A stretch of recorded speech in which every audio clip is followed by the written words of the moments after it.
Hello, everybody. Happy International Women's Day. It actually was yesterday for those of us down under, but for those of you in the US, it's still International Women's Day. And I'm joined today by four powerful women, all in the spirit of collaboration, and I'm delighted that you're here.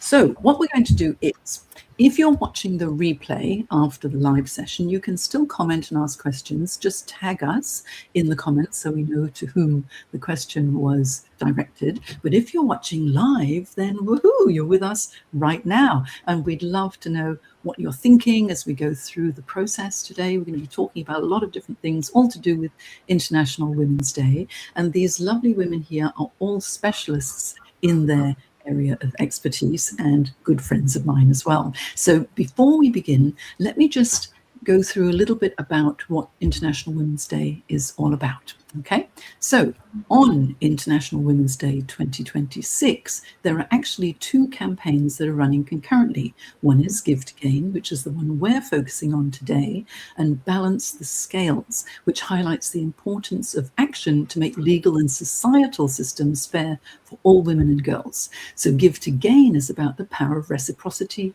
and support.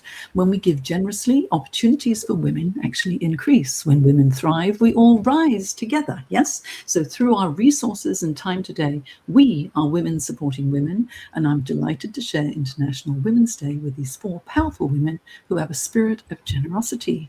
We're all providing a free gift as a thank you as well for attending today, and the link to download these gifts will be on the screen soon. So now for our introductions.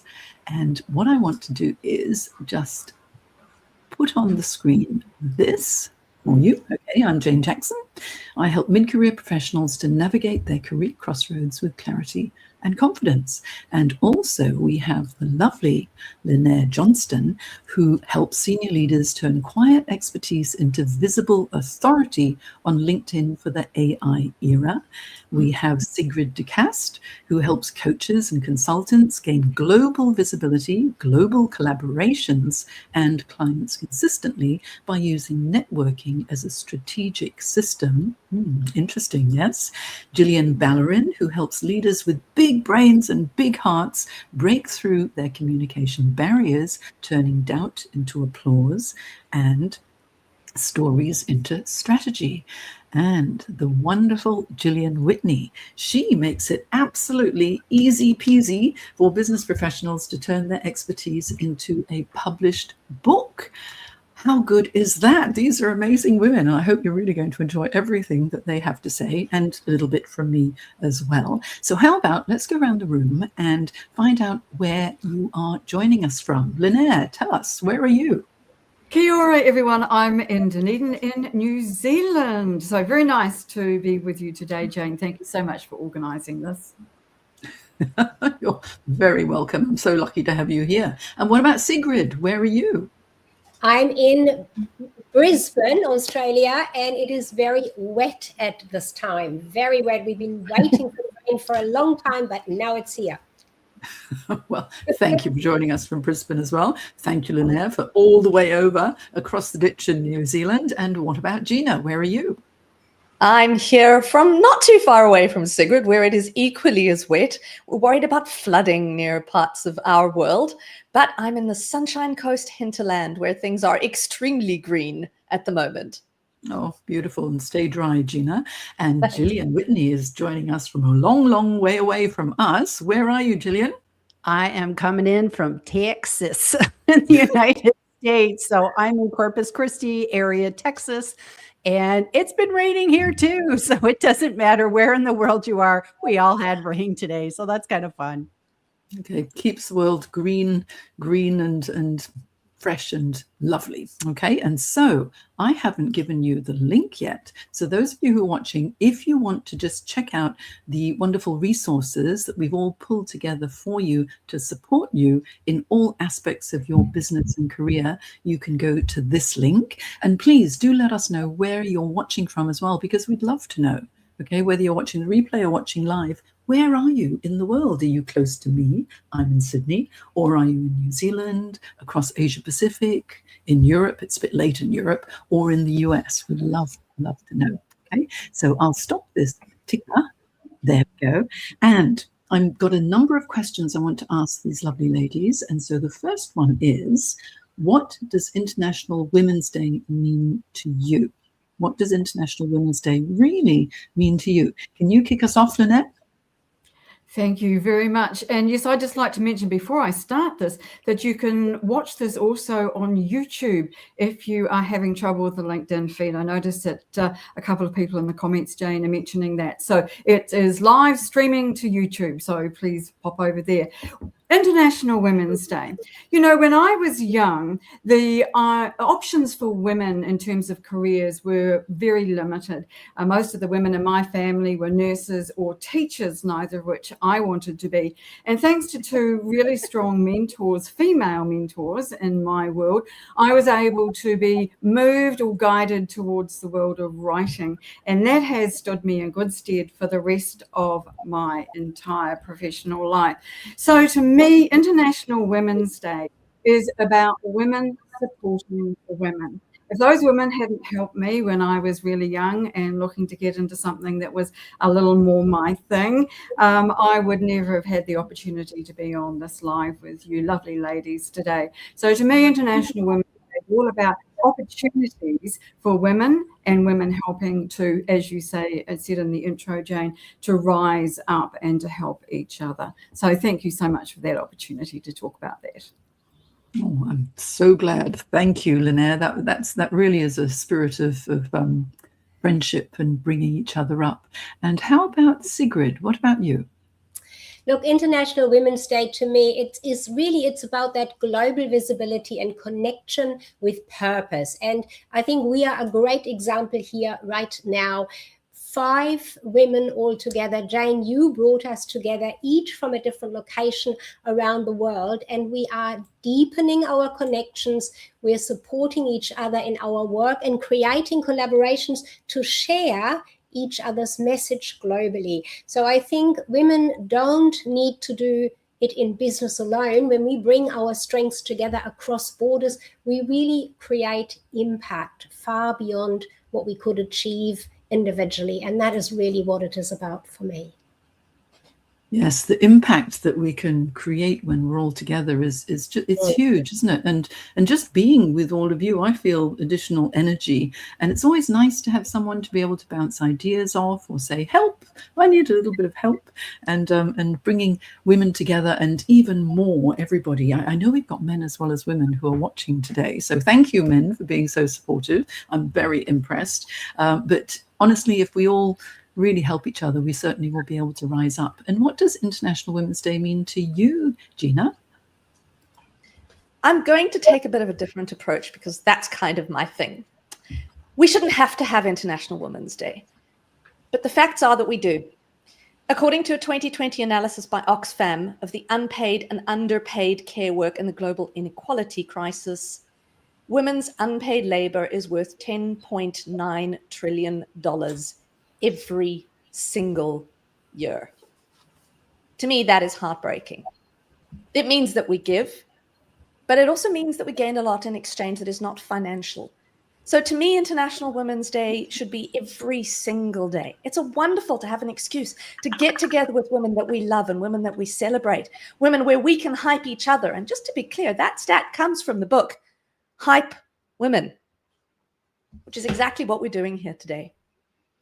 International Women's Day is about making sure that we can be part of something bigger, something where we bring women together in collaboration, not in competition. And I think that should be every single day of the year. Oh, I 100% agree. We should celebrate each other every day, not just on one day. But what this one day does is it does create additional buzz and more awareness. Mm-hmm. And so if we are able to really focus and think, okay, what can we really do? Then it helps so much. And I'm glad that you flipped it on its head as well, because it's a conversation that we must keep having all the time. And what does International Women's Day mean to you, Gillian? So for me, it means reflecting upon who are the important women that have been in my life, because I think we stand on the shoulders of others. That's how we get here.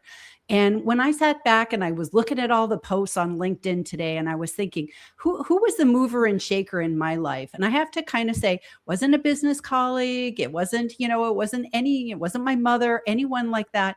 It was my 10th grade high school teacher. And she was my English teacher. And what she taught me was way beyond grammar and punctuation. She taught me that readers become writers, and she believed in me, and she pushed me to apply for college. And college wasn't on my radar screen. I was just going to get my high school diploma and head off in the world and just do something. And she said, "You have it in you."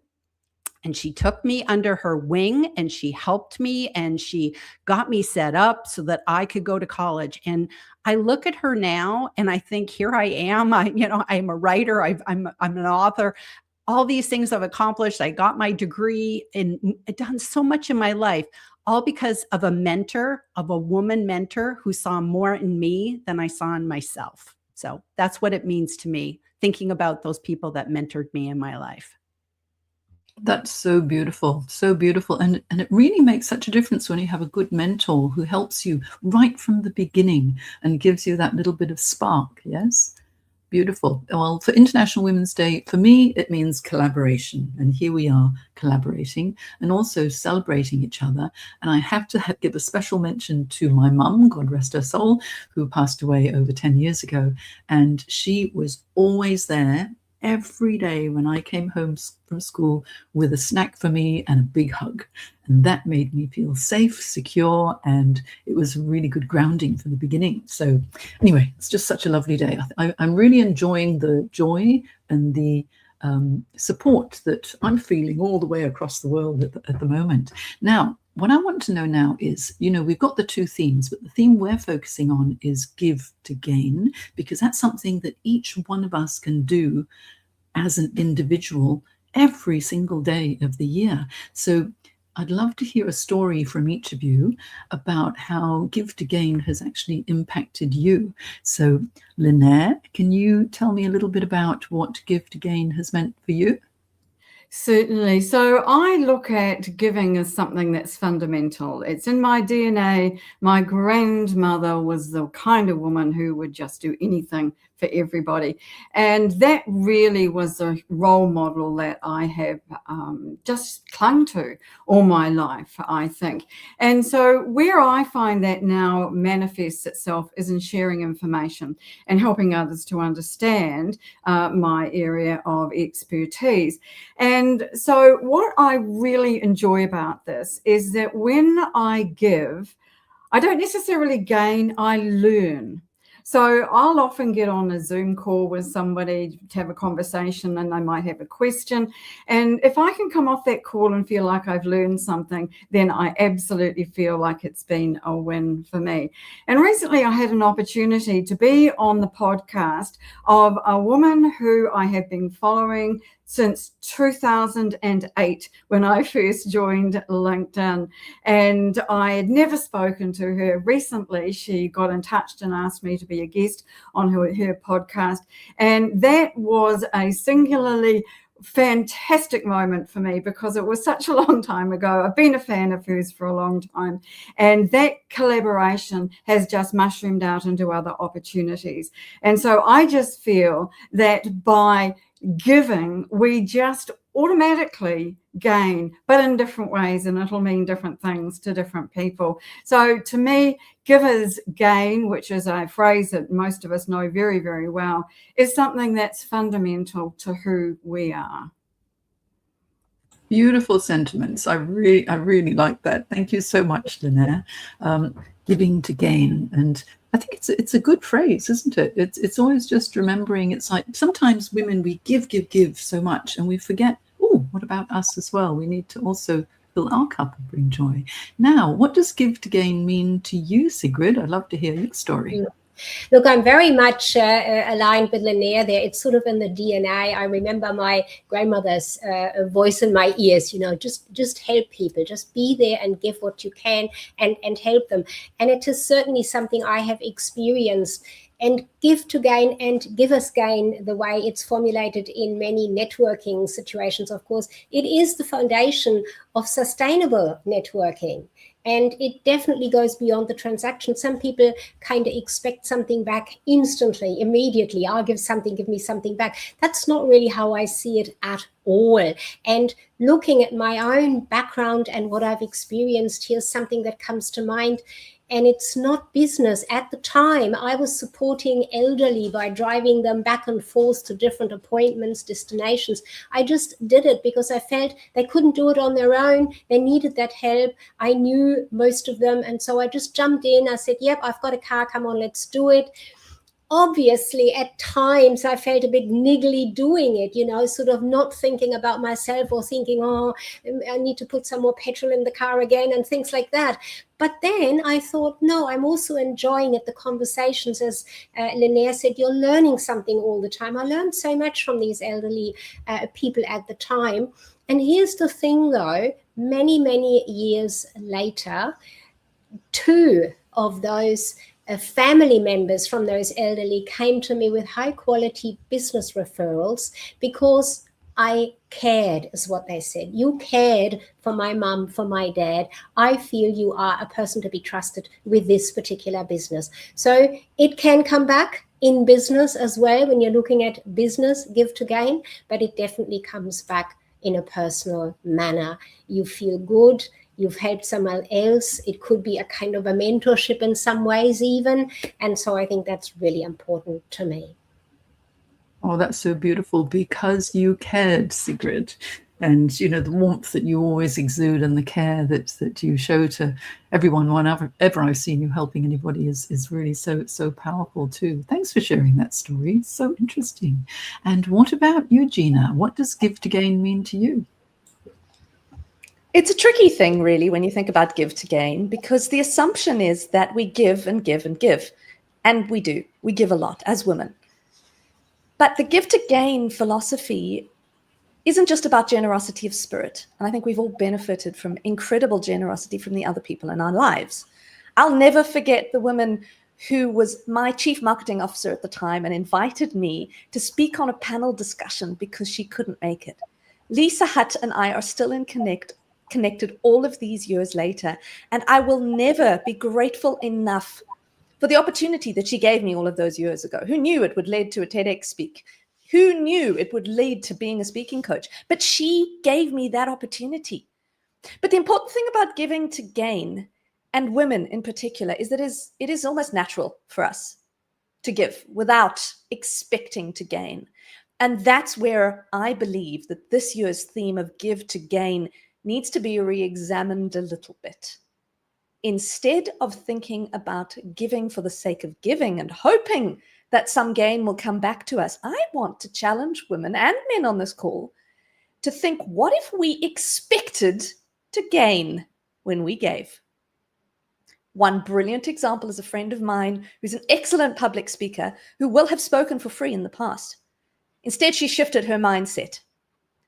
And what she did is she said, I will absolutely give, I will absolutely speak, but I expect you to refer me to other people. I expect you to give me a recommendation, and I expect you to make copies of my book available for people to buy. Yes, she gives, yes, she gains, but she also has an expectation that it's about more than just giving. And I think that's an interesting reframe. Oh, definitely. And a very good business mind too. So yes, because you're absolutely right. Sometimes we give, and then if we don't fill our cups again, we end up absolutely exhausted, and we end up with no energy, and sometimes can feel a little bit put upon. And I think, actually being able to verbalize what our needs would be too is very, very important. Thanks for sharing that, Gina. It's an interesting reframe, again, as you always do. And what does give to gain mean to you, Gillian?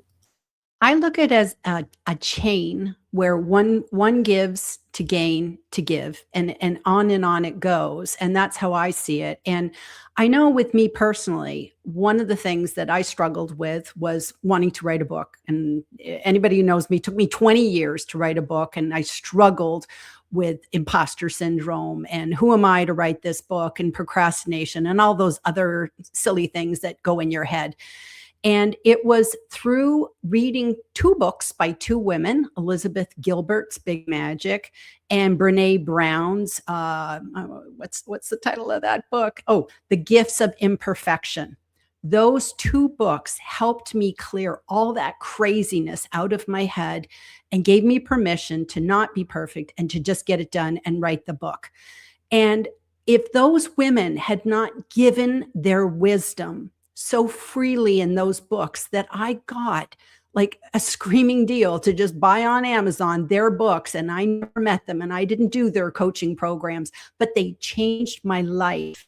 And now I'm helping other people write books because I think books do change lives. And that's part of the chain. We can give our knowledge. It goes to the next person and can be a legacy that will outlive us one day and keep giving forever and ever. So that's how I see Give to Gain. It's a chain. We give, others gain, and then you turn around and you give yourself. Oh, that's a beautiful way of thinking about it. It's a chain reaction. It makes me want to break out into song. Remember that song, Chain Reaction, with Diana Ross, I think it was. Yeah. I wish I had that in the background so I could just put it on. It would have been so appropriate. Thank you. Thank you for sharing that. Such interesting stories, ladies. And Give to Gain, well, for me, maybe I'll just share this story. It was a long time ago when I lived in Singapore. I used to enjoy AmDram, amateur drama, and I joined the Singapore Stage Club, and I absolutely loved it because both my daughters were about 12, 13 years old at the time. And so we all did the annual pantomimes. And every year, it was for 8 years that I would volunteer and help out. And initially I was backstage, then I became in the adult chorus, and then I got some little bit parts. But because I can dance, and I'm a choreographer as well, for anyone who didn't know, I was doing the choreography for the last 5 pantomimes before I left Singapore for the children's dance troupe, the teenagers dance troupe, and the adult dance troupe. So much fun, really enjoyed it, lots of work, and we all became one big happy family. And so there was a lot of giving there because I enjoyed it and I made lots of friends. Now, the teenagers I was particularly interested in at the time because my daughters were of that age or getting into the teenage angst years. And I found that the 14, 15, 16-year-olds, they kept coming to me after rehearsals and sharing their boy problems and, problems with communication and problems with schoolwork. And so they would just ask me for advice. I don't know why, they just did. So I was sitting down and talking to them, getting to know them, and really spending a lot of time with them every single week whenever we do rehearsals. Now, what happened was one of the mothers who was there, watching all the children do their rehearsals and the teenagers for their dances, she came up to me one day and she goes, "Jane, you do this confidence building thing so well." And I said, "Oh, I do." And she says, "I want you to come and meet my head of organizational development." And this was at the bank that became UBS in the end, because we have a number of middle managers targeted for promotion, mainly women who are technically very competent, but they don't have the courage to be able to speak up with senior managers. So we need a confidence building workshop. And so to cut a long story short, that ended up me having a gig for several years delivering a program that I developed for them called Yes, I Can, which was personally really rewarding and financially very lucrative as well. And that all came about because volunteering at the Stage Club, enjoying what I was doing, and then suddenly this opportunity came about. And so that's like giving without expectation, but there was a gain. So you never know where your next opportunities may come from. And I found that really interesting. Now, next thing that I would like to find out from each of you, because we've got amazing women here on this panel today, everybody. We've got Linaire, who is the LinkedIn expert, okay? We've got Sigrid, who is the networking guru. We've got Gina, who is a professional speaking expert, and Gillian, who is a publishing guru as well. And then you've got little old me, the career coach, who is passionate about helping you take control of your career. So each one of us is going to give you a little tip now. And then after that, we will remind you to download our free resources, and then we'll open it up for a discussion. I haven't even had a look at all the comments yet, but we will. And if there are any questions, we can respond to them. Okay. So, special tip, Linnea, kick us off. Right. I think that we should give ourselves the gift of being visible, because I believe that women find it quite difficult to have the confidence in a lot of cases to be visible. We tend to sit in the corner. We don't tend to speak up on occasion. And I think that in the world of AI, and to be really someone who can move forward, move up in your career, being visible is critical. AI is discovering people based on whether they are online. And if you want to be seen online and discovered by AI, you need to be visible. Naturally enough, I'm going to recommend the place to be visible is LinkedIn, of course.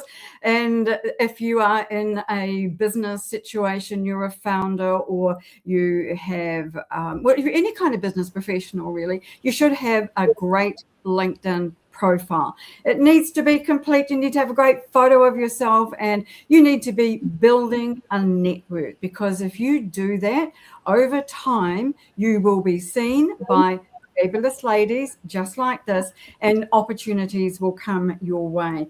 But if you cannot be found online, no opportunities will come your way. And I think that it could probably fairly be said that we are all here today thanks to being visible on LinkedIn. So if you're not sure what that looks like or how to go about that, make sure you're connected to me or follow me. I'd be very glad to help on this International Women's Day. And I definitely recommend everybody connect with Linnea, because you will learn so much. And just to show you, in case you don't know what her LinkedIn profile looks like, there you go. You go there and you will find Linnea. Okay. Now, what about Sigrid? What's your wonderful tip for us today?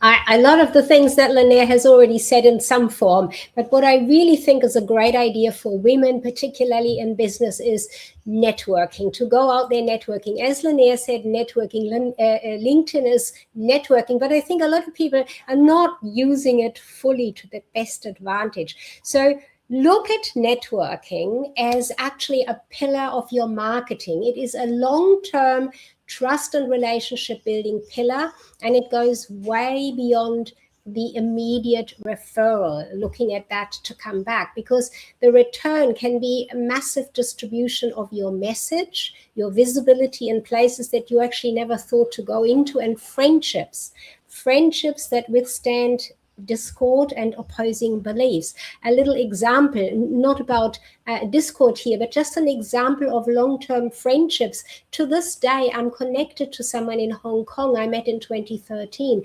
Now, she actually sent me masks in 2020, thinking that we were out of them over here in Australia. I mean, how wonderful. Just to think about that from her perspective, she had so many.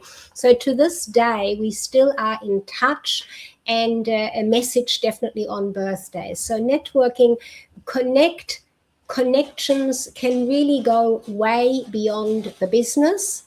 Embrace it, and do embrace it as part of your marketing. Really look at it as one pillar and go into it with intent. That's my tip, looking at it from that perspective. And do make sure you download those gifts that we have. Jane's put it on the screen there. We have all put something in there that is valuable for you. Mine is a guest pass to the next networking event. Thanks, Jane. Oh, thank you so much for your wonderful tips. And networking is so important, because if we don't network, we end up being in a little bit of a little silo on our own. And whenever we expand our network, and especially with your networking events, Sigrid, that are global, the world is your oyster, isn't it? Now, what wonderful tip have we got from Gina now? Well, being the person who likes to challenge things, I thought rather than give you one tip, I'm going to give you several. So let's start with the first one. If you're getting feedback from people, it's easy to ask for feedback. But what if instead of asking for feedback, you ask for advice? Now, this seems subtle But the psychological shift is actually quite significant, because when you're asking for feedback, you're asking people for something that happened in the past. But when you're asking for advice, immediately you're putting them in a framework of thinking future looking. What happens is that instead of getting nitty-gritty, detailed information, you help the people you're asking to give you broader picture advice and guidance, and they're actually more likely to take the information seriously than to just throw something at you.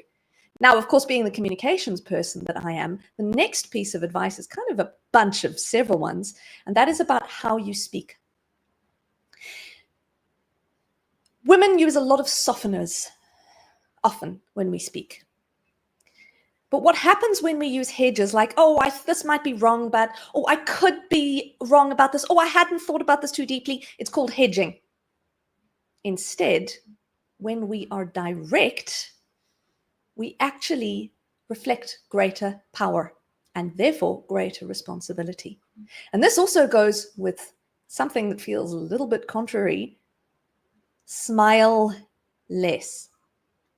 Now, this is hard for me because I like to project warmth. I like people to be engaged. I like them to be part of that conversation. But if we smile while we're giving a really strong, determined message, we actually contrast with our message. And this is a mistake I've made in the past. If you're telling someone, take this advice seriously, and you smile while you're doing it, they won't. Take this advice seriously. Doesn't really work, does it? So there's a second tip for you. Smile less. Project less likability and more strength, especially if your messages require strength. And stop over apologizing. In the Journal of Applied Psychology, they found that women delivering a counter-stereotypical, in other words, a more direct, more assertive apology increased the apology's perceived effectiveness by an average of 9.7%. So even when you're apologizing, don't go around and around and around. Don't hedge.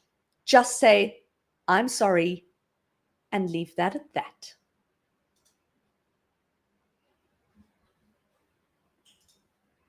Oh, I was waiting for more. Oh, there is more. There is more if you want some more. This is the last point that I'd really love to make, which is actually about perfectionism. And we've talked about this. We've talked about the challenge of perfectionism. We've talked about issues with imposter syndrome, which, by the way, affects men as women as well as women. The problem is that perfectionism is often something that prevents us from doing the things that we're most scared of. And so really the advice is, woman or man, stop waiting until you're 100% ready. There were studies, Hewlett-Packard did a study saying that men only apply for a job or promotion when they meet 60% of the qualifications. Well, how much do you think women wait for? 100%. So in other words, men will apply for a job, they will apply for a promotion when they only have 60% of the requirements. Women will only apply when they have 100% of the requirements. If there is ever a lesson for us to step out of our comfort zones and do the things that we're afraid of, there's research that tells us why that's so important. I 100% agree with you there. With my career transition clients, so many women go, oh, I don't tick enough boxes to apply. But they have to remember that that job description, it's almost like a Christmas wish list, isn't it? Where you want this, you want this, you want this, you want this. And when you were little, your Christmas wish list for all the toys was very long. But if you just got one of those presents on Christmas Day, you were pretty excited. So pretty lucky to get anything at all. But you know, the key takeaway here is when you're mentioning about how you deliver the message, your body language has to be congruent with the message. Otherwise, there's something wrong, isn't there? So very, very interesting tips. And I suggest that everybody should connect with Gina, okay, and find out more about public speaking as well. Now, Gillian, you've got some very interesting tips for us, I know, because Gillian is the book expert. So can't wait to hear your tips now. So, of course, it's going to be about books, right? Spoiler alert, I'm going to talk about books, right? Because books have meant so much to me. And I know that everybody here listening today has a book in them. I truly believe this. I say this all the time because we all have lessons we learned that we would like to pass on to somebody else. And so what I'm going to say is, here is my tip. If you want to write a book, first of all, you have to figure out if you're ready. So before you write a single word, a single sentence, paragraph, page, what I want you to do is look before you leap. So you want to look for three things. Number one, you want to look of what are the goals? Why do I want to write this book? What do I want to get out of this? So make sure that you look at the goals. Number two, look at who is the ideal reader. We cannot write a book for everyone, and that is the biggest mistake. You have to zoom in and say, this is the person I am writing that book to. And spoiler alert, sometimes it's you 5 years ago. It's yesterday me a lot of times. And then the third thing is, you want to look and you want to see what content you already have, what expertise is already within your fingertips that you could use to write your book, because you don't have to reinvent the wheel and start with a blank page. So the goodie that I gave today is an assessment that will help you figure out those three things before you start writing. Get that clarity first, because I know you have a book in you, and I want to help you get it out. So I hope that freebie helps you. And how many books have you written, Gillian? 6. 6 as of last Friday. And the latest book, which was launched last week, woohoo, is, tell us about it. It's called What Book Should I Write? I've got it right here. I didn't expect to, be showing this one, but this is all about the struggle people have with having so many ideas and thinking I must be flawed because I have so many ideas, and how to get that clarity to narrow it down to what book to write first. Doesn't mean that you only get one shot. You can have as many shots as you want, but you can't write more than one book at a time. It's too hard. So get that clarity, narrow it down to one book, and then figure out, like I said, the goals, audience, and then what content do you already have to jumpstart your book. So that's what that book's about. So anyways, that was my little congratulations because it's 6 books is honestly what an achievement. And also helping people become authors is so important as well, because everyone says, oh, I think I've got a book in me, and then most people don't do anything about it. No, or they write that book and stick it in a drawer and it never sees the light of day. And that to me, when I hear that story, that I have a book I wrote and I stuck it in a drawer, it's like, oh no, let's open the drawer and get your book out in the world, because somebody's waiting, maybe me. Somebody's waiting to read your book.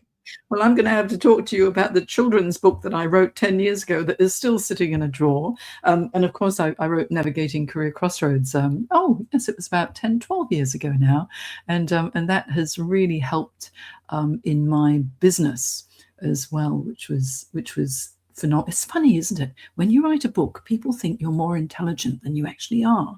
And it's like, once my book was published, it was as if my IQ had gone up. It hadn't, of course, but what it was like 10 years of coaching experience, because I've been coaching for 24 years now, all put into the book to help people, because dedication to a cause or service is my career anchor, which leads me actually to my little tip all about careers, because I'm a career coach and I'm here to help people in their careers, especially if they're making a career transition. And going back to what each one of these ladies has already spoken about, everything is part of the process. With Linaire, if you know what your brand is and you can project it online on LinkedIn effectively and leverage LinkedIn effectively, then that will help you to enhance your business or your career. With Sigrid, with networking, it's so important to be able to connect with people and form authentic connections and really support each other. So that networking piece is important.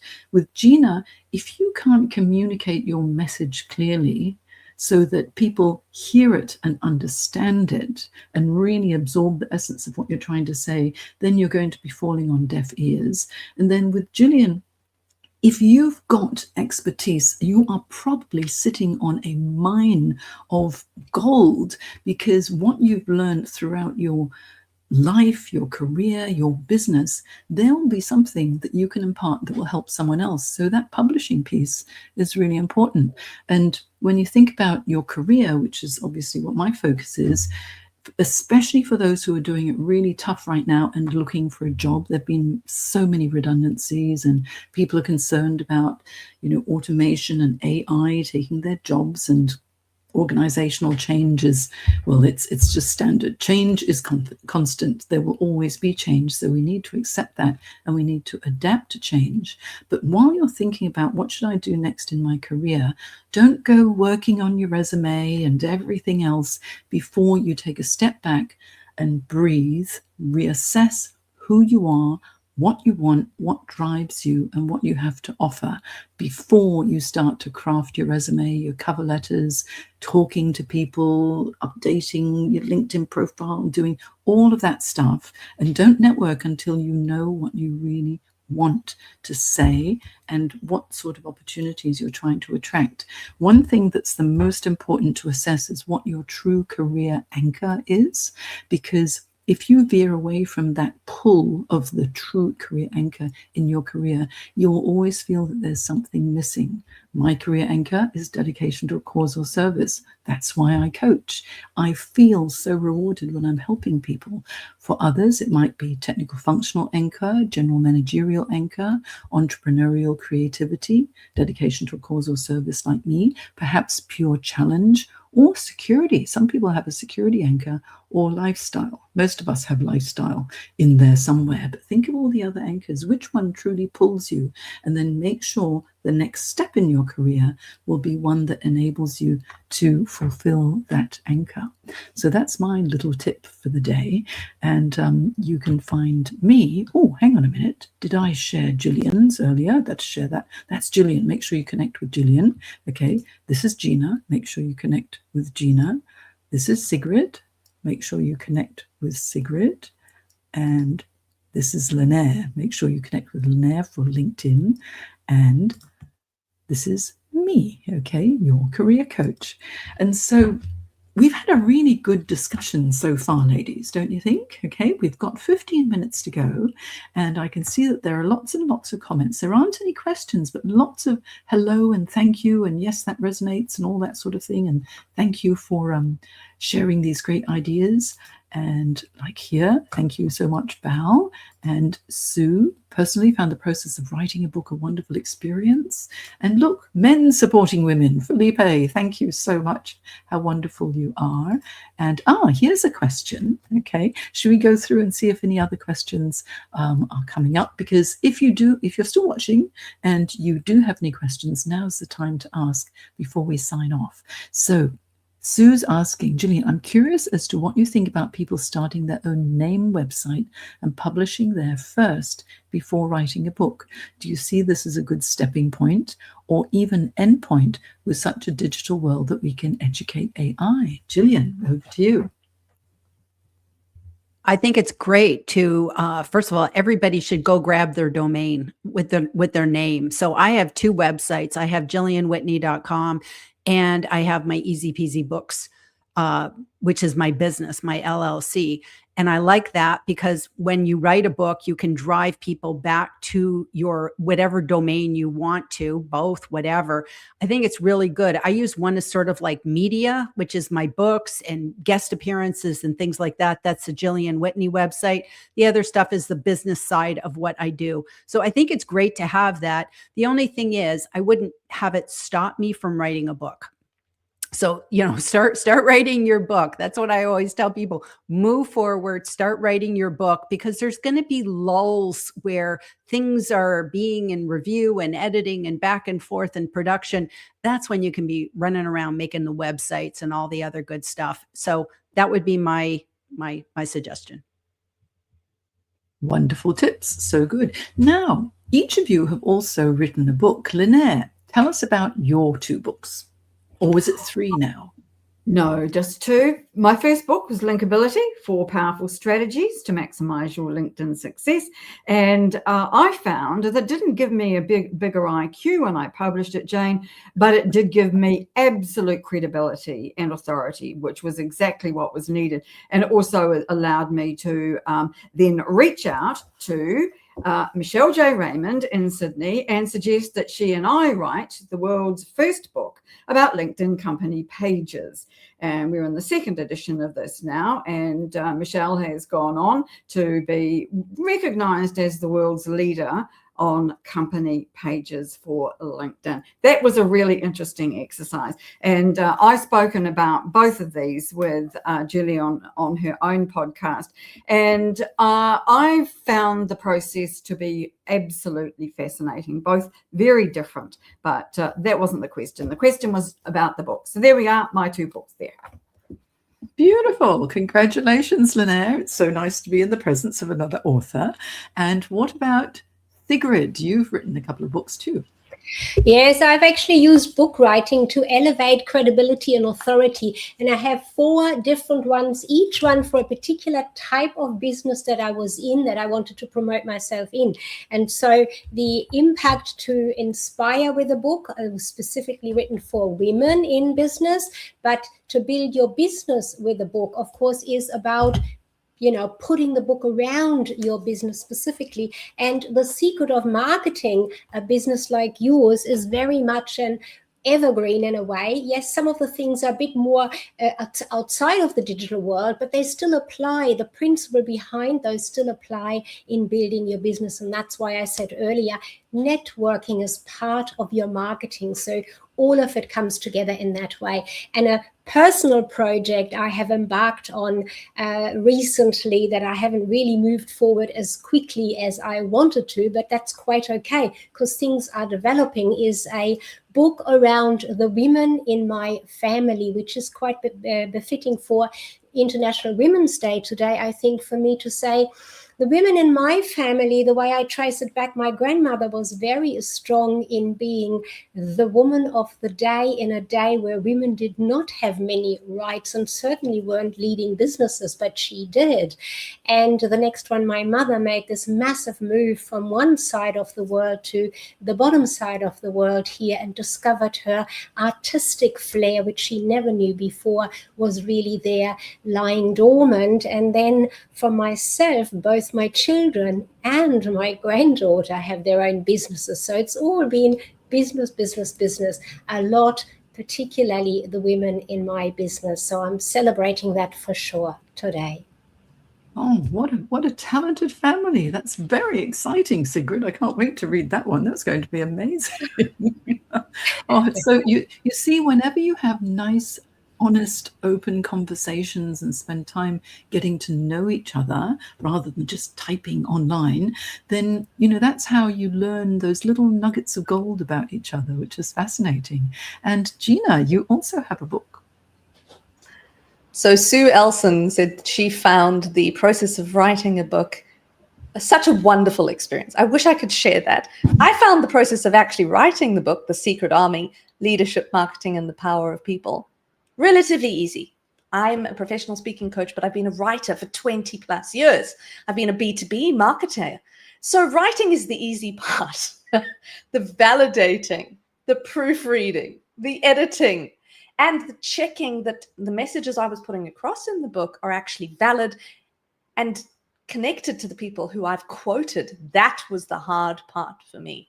So when I've considered writing a second book, and people have often asked me, that is what comes to mind. And yes, I should take my own advice, feel the fear and do it anyway.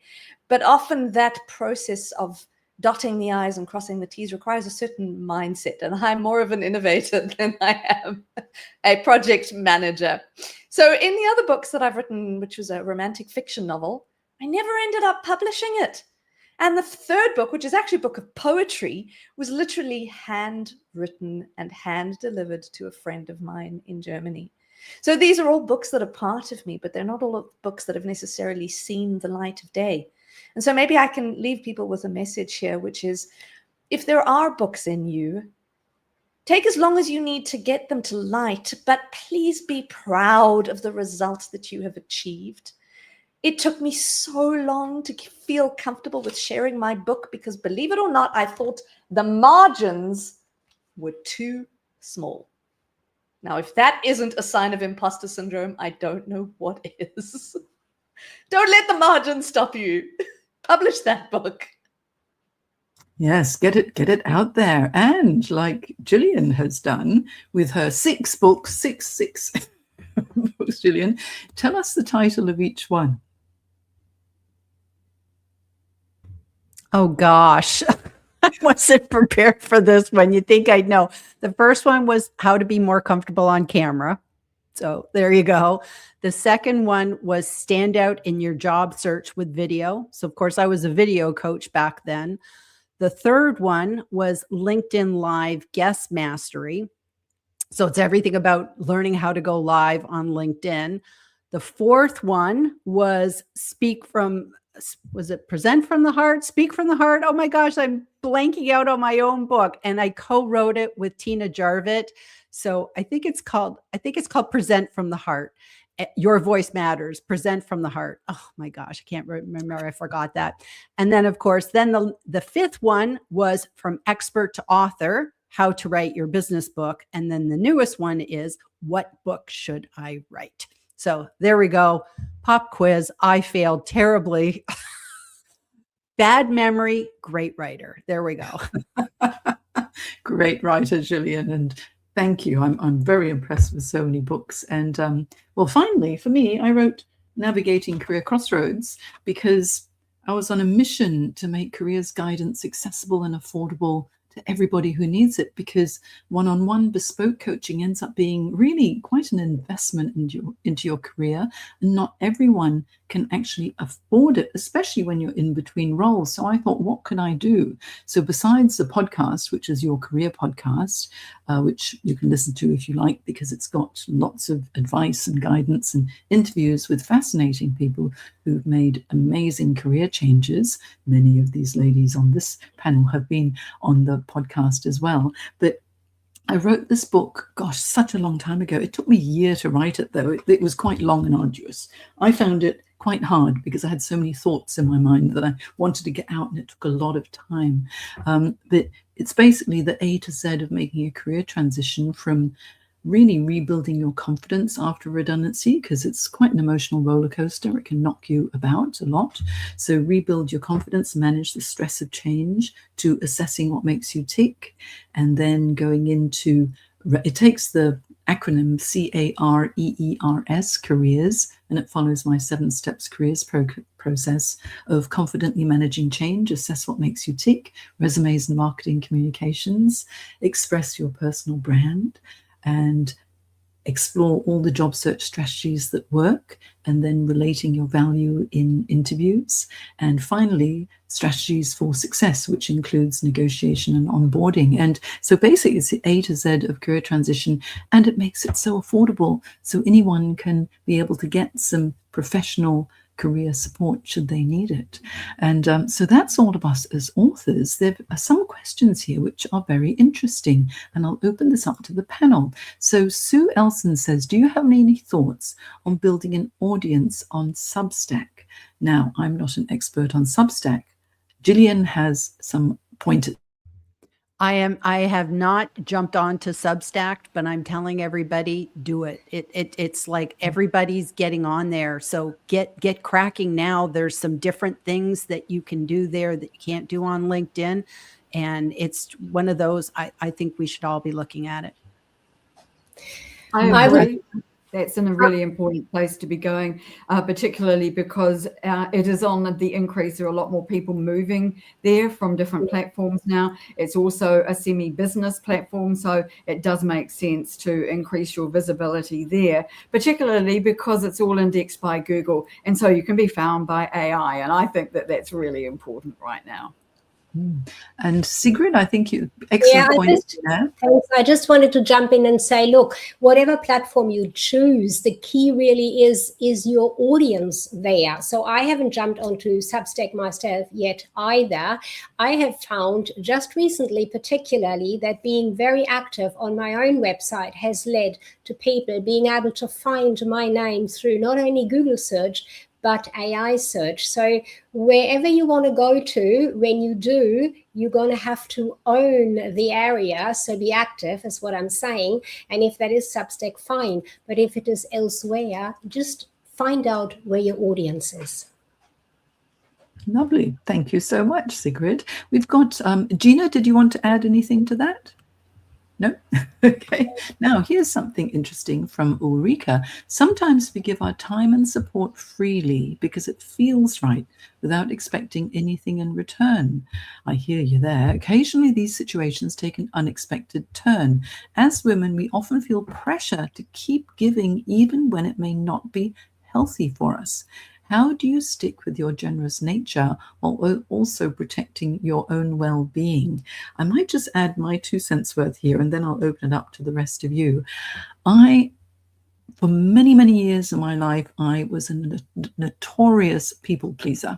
Okay, yes, give. And I can't help myself.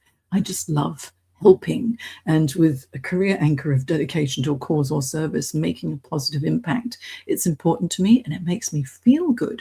So giving gives me energy. However, there have been times in the past where my natural nature has been taken advantage of, and whenever you feel like, oh, that doesn't feel quite right, and you're giving but starting to feel a bit uncomfortable about it or even resentful, because there will be people who will take advantage of you, that's a time when you have to learn to say no.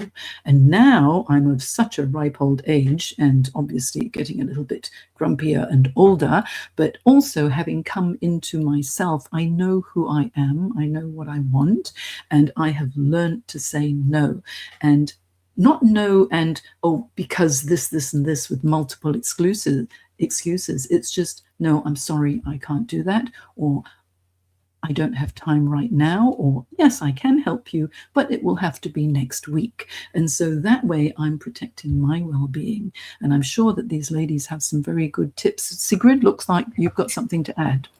What you just said is totally the way we often go. We give, and then we can run really dry. Something that I've discovered in my time is that if I say, oops, I can't do this one, but I know somebody who can. So if you have a really good community around you, you know a lot of people, and of course networking, which is what I now offer, is a particularly great opportunity to know and be connected to lots of people. So you can put someone else up there and say, this person might be able to. So you're not completely cutting it off and walking away from it. That's my way of thinking.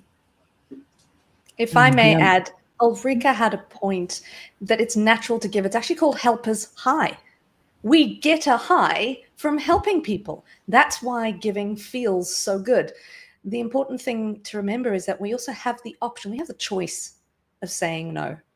And it's about making that choice. I'll never forget, one of my very first bosses was a woman who said, Gina, you've got to learn how to say no. And she said, here's a great way to do it. She said, when someone asks you, don't make apologies, don't make excuses, just smile gently. And with all of the graciousness you can manage, say, I'm sorry, no. Love that. The power of saying no. Also, it's the choice of being able to say no. And I think International Women's Day is all about choices, because not everybody wants the same thing. You know, you can be quite militant about certain things, but if you have the choice to choose whether you want to be more assertive or more forthright, or to have this or to have that, then that's your choice. And being able to do that, I think, is really important. There's another question here, which I'll throw open to Lynette, because I think you know the most about Substack at the moment. Do you use your own names as a Substack page, or do you title it differently?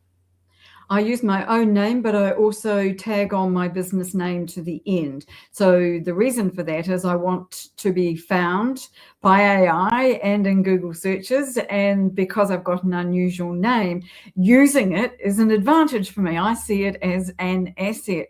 But I also want people to know about my brand name, because that's where my website is. It's under linkability.biz and not under my own name, although I have listened to Gillian's advice about getting a .com in your own name, and I think that's very wise indeed. And so I think that it's important to have your own name along with your company name on your Substack page if you possibly can. There's no reason why not, and it does make it easier for AI and for Google to find you. So it's a great question. Wonderful questions. And you know, it is now 1 o'clock. We've been speaking now for an hour. And I think this is a very nice comment to wind up on, which is from Yolanda. When you stop overcommitting, you create space for your health, your priorities, and your peace of mind. Spot on, Yolanda. You're absolutely right.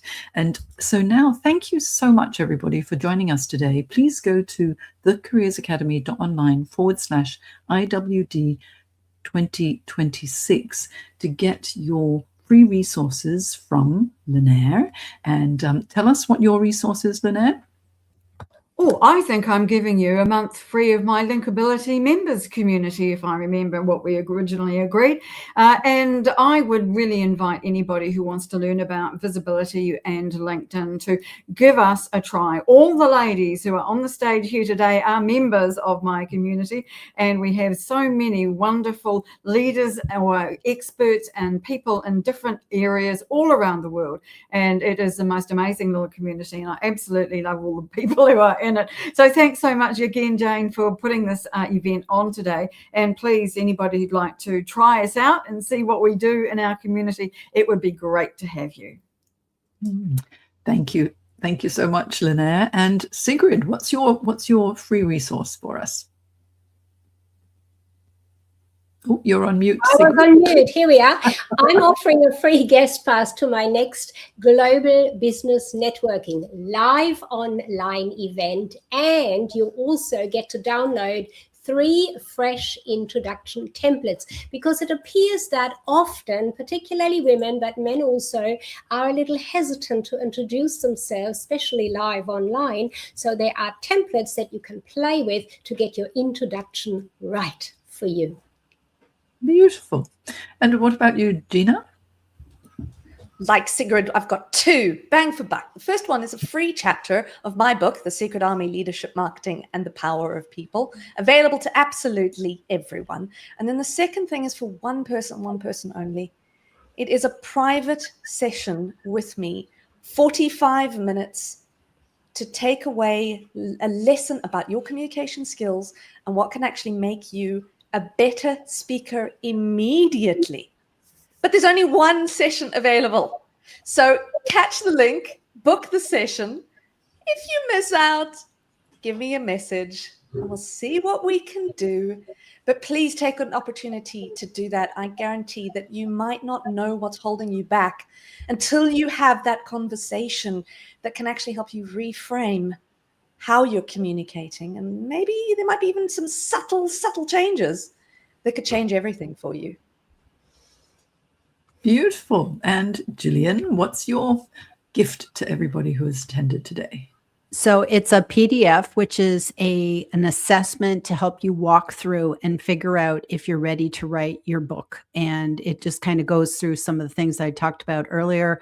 It's a couple pages long, but I think it would be really helpful for you to just sit down with a cup of tea, cup of coffee, and go through and figure out if now is the time. Wonderful. I hope there'll be a lot more authors in the world too. And as for me, my freebie is a beautiful workbook for you that you can download, and it's called Prepare for the Year Ahead. So it's a self-reflection, and it's always good to take a step back and reflect on what has happened in the past 12 months, what went right, what went wrong, what you want more of, what you want less of, personally and professionally. And it sets you up with great clarity so you know what to do next in your life and career as well. So head over to this link, and I'd love to know what you think of the wonderful images that we have of each other on that link as well, because they're really, really very interesting, created by AI. And AI actually has hit the nail on the head for each of us. It's really captured our personalities and what we do as well. So thank you so much, everybody. I have taken away from today the spirit of friendship and collaboration. There's been a lot of support, warmth, and a lot of fun too. So thank you so much, everybody. And let's wave everyone goodbye as I go to our final screen, which is this one. Bye-bye, everybody, and happy International Women's Day.